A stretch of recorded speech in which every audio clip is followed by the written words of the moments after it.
নমস্কাৰ বন্ধু-বান্ধৱীসকল, মই মৌচুমী আপোনালোক সকলোকে জনাক মৌচুমী চেনেললৈ স্বাগতম জনাইছোঁ। বন্ধু-বান্ধৱীসকল, আজি আমি এই ভিডিঅ'টোত প্ৰডাকশ্যন পচিবিলিটি কাৰ্ভৰ বিষয়ে আলোচনা কৰিম আৰু এইটো হৈছে হাই ছেকেণ্ডেৰী ছেকেণ্ড ইয়েৰৰ মাইক্ৰ' ইকনমিক্সৰ ফাৰ্ষ্ট ইউনিটৰ কুৱেশ্যন হয়। আৰু ইয়াত মই প্ৰডাকশ্যন পচিবিলিটি কাৰ্ভৰ মিনিং, তাৰ এক্সপ্লেনেশ্যনৰ আৰু তাৰ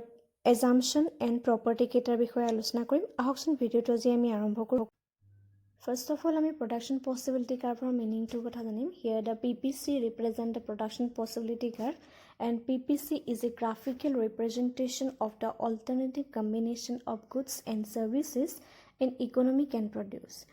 And PPC is much of importance in explaining some of the basic factors of human life, like the problems of technological progresses, of economic growth and economic efficiency. And all these problems are explained with the help of the production possibility curve. First of all, আমি এটা কথা জানিব লাগিব যে আমি অৰ্থনীতি বিজ্ঞানত production possibility curve কিয় অধ্যয়ন কৰিছোঁ বা কিয় এইটো এই বিষয়বস্তু আমি কিয় ইয়াত বাছি লৈছোঁ। ইয়াৰ প্ৰধান কাৰণটোৱে হৈছে our resource are limited but our wants are unlimited. আমাৰ সম্পদবিলাক সদায় সীমিত হয়, কিন্তু আমাৰ ৰিচোৰ্চ যোনটো আমাৰ অভাৱ আছে সেই অভাৱবিলাক আমাৰ অসীম হয়। সেই অসীম অভাৱবিলাক যেতিয়া আমি সীমিত সম্পদৰ সহায়ত পূৰণ কৰিবলৈ যাওঁ, তেতিয়াই আমি উৎপাদনৰ ক্ষেত্ৰত প্ৰচণ্ডতাৰ ক্ৰমৰ কথাটো আহে। আৰু উৎপাদনৰ ক্ষেত্ৰত সেই প্ৰচণ্ডতাৰ ক্ৰমটোৱে আচলতে প্ৰডাকশ্যন পচিবিলিটি কাৰ্ভডালৰ সহায়ত আমি দেখুৱাওঁ। ইয়াত মাত্ৰ দুটা দ্ৰব্য লোৱা হয়, it may be good x and Y. যদি এজন উপভোক্তাই এক্স দ্ৰব্যৰ উৎপাদন বৃদ্ধি কৰিব বিচাৰিছে, তেন্তে হ'লে তেওঁ ৱাই দ্ৰব্যৰ পৰিমাণ তেওঁ ত্যাগ কৰিব লাগিব। তেওঁ ভাবি ল'ব যে যদি তেওঁ বিচাৰিছে যে তেওঁ এক্স দ্ৰব্যৰ পৰা অধিক পৰিমাণে লাভ হৈছে, সেইবাবে তেওঁ এক্স দ্ৰব্যৰ অতিৰিক্ত একক এক্স দ্ৰব্য উৎপাদন কৰিবলৈ যাওঁতে তেওঁ অতিৰিক্ত একক ৱাই দ্ৰব্যৰ উৎপাদনৰ পৰিমাণ হ্ৰাস কৰিব লাগিব, কিয়নো তেওঁৰ ওচৰত থকা ভূমিৰ পৰিমাণ বা তেওঁ যোনটো দ্ৰব্য তেওঁ উৎপাদন কৰিব, সেই দ্ৰব্যটোৰ উৎপাদনৰ যিবিলাক ৰিচোৰ্চ আছে সেই ৰিচোৰ্চৰ পৰিমাণ তেওঁ সীমিত। আৰু সেইকাৰণে তেওঁ এটা দ্ৰব্য অধিক উৎপাদন কৰাৰ কাৰণে অন্য এটা দ্ৰব্য যিটো হ্ৰাস কৰিব লাগে, সেইকাৰণে ইয়াত কোৱা হৈছে alternative combination of goods and services and economy can produce. এটা ডায়েগ্ৰামৰ সহায়ত আমি বুজোৱা হওকচোন। ধৰি লওক এজন ফাৰ্মাৰে তেওঁ দুটা দ্ৰব্য আছে, এটা হৈছে কটন আৰু হুইট তেওঁ উৎপাদন কৰিব বিচাৰিছে। যদি তেওঁ ভাবিছে যে তেওঁ কটনৰ পৰা অধিক পৰিমাণে লাভ হয়, সেইকাৰণে তেওঁ অতিৰিক্ত একক কটন উৎপাদন কৰিবলৈ যাওঁতে অতিৰিক্ত একক হুইটৰ পৰিমাণ তেওঁ লাহে লাহে কমাব লাগিছে। Here the OX axis represent the cotton or cloth and OY axis represent the wheat. If at the point A, then farmer produce 15 unit of wheat and 0 amount of cloth. If the farmer want to increase the amount of cloth at the point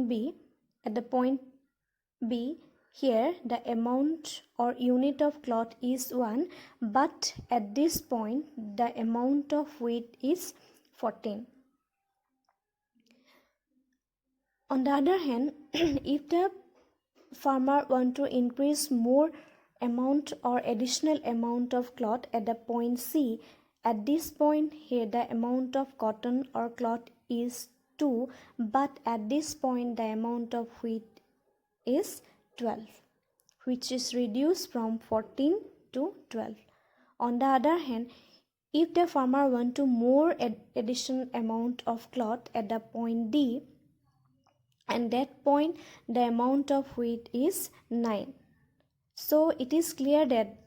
if the consumer want to produce more amount of cloth or cotton, then he reduce more amount of wheat. Okay, if he increase more amount of cloth, then he reduce or subscribe more amount of cloth. So as a result, the shape of the production possibility curve is concave to the origin. And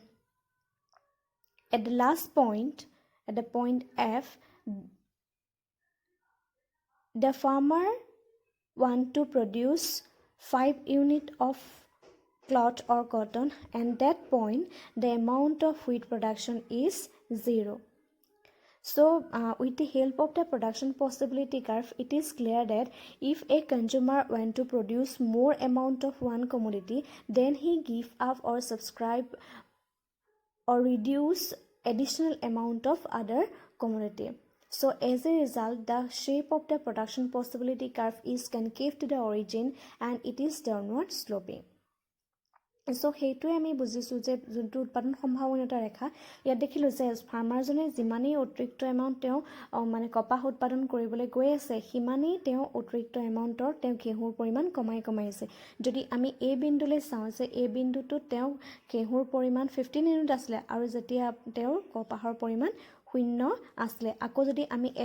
মানে D এমাউণ্টত চাইছোঁ D এমাউণ্টত তেওঁ ক্লথৰ পৰিমাণ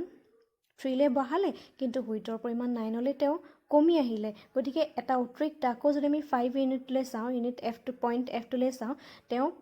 সেই বিন্দুটোত তেওঁ ক্লথৰ পৰিমাণ 5 unit কিন্তু আমাৰ হুইটৰ পৰিমাণ 0 লাইলে গতিকে যিমানেই তেওঁ অতিৰিক্ত এটা ইউনিট তেওঁ উৎপাদন কৰিবলৈ গৈ থাকিব সিমানেই এডিশনাল ইউনিট এটা তেওঁ কি কৰিব লাগিব ত্যাগ কৰি আহিব লাগিব আৰু এইটো মাৰ্জিনেল ৰেট অফ ট্ৰান্সফৰ্মেশ্যনৰ কাৰণে হয় পিছত মই ভালকৈ আপোনালোকক বুজাই দিম প্ৰডাকশ্যন পচিবিলিটি কাৰ্ভ কিছুমান এজাম্পশ্যনৰ ওপৰত বেছ কৰি আমি ষ্টাডি কৰিব লাগিব বা এনালাইজ কৰিব লাগিব ইয়াৰ ফাৰ্ষ্ট এজাম্পশ্যনটো হৈছে only two goods X consumer goods and Y goods capital goods are produce in different proportion in the ইকনমিখনত যিকোনো ধৰণৰ দুটা গুডছেই আছে X good and Y goods X গুডছত সদায় কনজিউমাৰ গুডছ থাকিব এণ্ড ৱাই গুডছত সদায় কেপিটেল গুডছ থাকিব আৰু ডিফাৰেণ্ট প্ৰপৰ্শ্যনৰ সহায়ত বা ইকনমিখনত এই দুইটা গুডছত আমি ষ্টাডি কৰোঁ যেহেতু ইয়াত আমাৰ অল্টাৰনেটিভ কম্বিনেশ্যন আছে দ্ৰব্য সামগ্ৰীবিলাকৰ আমি বিকল্প ব্যৱহাৰ কৰিব পাৰোঁ ন হয়তো আমি এক্স ইউজ কৰিব পাৰোঁ নতুবা ৱাই ইউজ কৰিব পাৰোঁ গতিকে এইটো ইয়াৰ ফাৰ্ষ্ট এজাম্পশ্যন হয় নেক্সটটো হৈছে next assumption in case of the production possibility curve the supplies of the factors are fixed but they can be reallocated for the production of the two goods within the limits. So next assumption hoise in case of the production possibility curve the production technique are given and constant. That means that in case of production possibility curve there is no change in the production technique. Assumption 4 the economy resources are fully employed and technically efficient. In case of the full employment, যেতিয়া আমি ফুল এমপ্লয়মেণ্টৰ কথা আহিম তেতিয়া সম্পূৰ্ণ নিযুক্তিয়ে নুবুজায় যিমানখিনি সম্পদ আছে সেই সকলো সম্পদৰ পূৰ্ণ নিযুক্তিকেই আচলতে প্ৰডাকশ্যন পচিবিলিটি কাৰ্ভে বুজায় যিমানবিলাক ৰিচোৰ্চ আছে সেই ৰিচোৰ্চবিলাকৰ সম্পূৰ্ণৰূপে ব্যৱহাৰ হ'ব লাগিব সেইটোৱে চিটুৱেশ্যন হ'লেহে আমাৰ ফুল এমপ্লয়মেণ্টটো ক্ৰিয়েট হ'ব নেক্সট আমি ইয়াৰ প্ৰপাৰ্টিকেইটা জানি লোৱা হওক ফাৰ্ষ্ট প্ৰপাৰ্টিটো হৈছে দ্য PPC অৰ্থাৎ production possibility curve slopes downward to the right আৰু এইটো হোৱাৰ কাৰণটো হৈছে যিহেতু মই অকণমান আগতে আপোনালোকক ডায়েগ্ৰামত বুজাই দিছিলোঁ যে এটা এডিশ্যনেল এমাউণ্টৰ ইউনিট এটা যেতিয়া আমি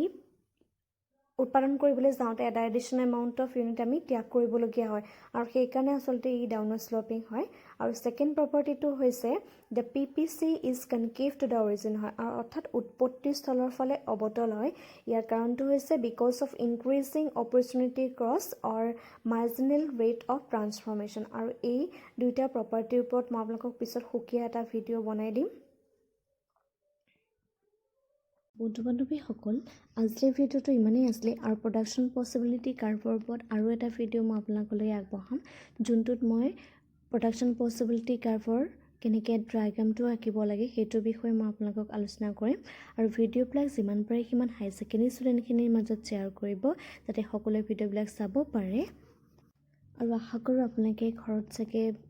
এই লকডাউনৰ সময়খিনিত যথেষ্ট সময় পাইছে আৰু আপোনালোকে ভালদৰে পঢ়া শুনা কৰিছে আৰু আজিৰ ভিডিঅ'টো ইমানেই ধন্যবাদ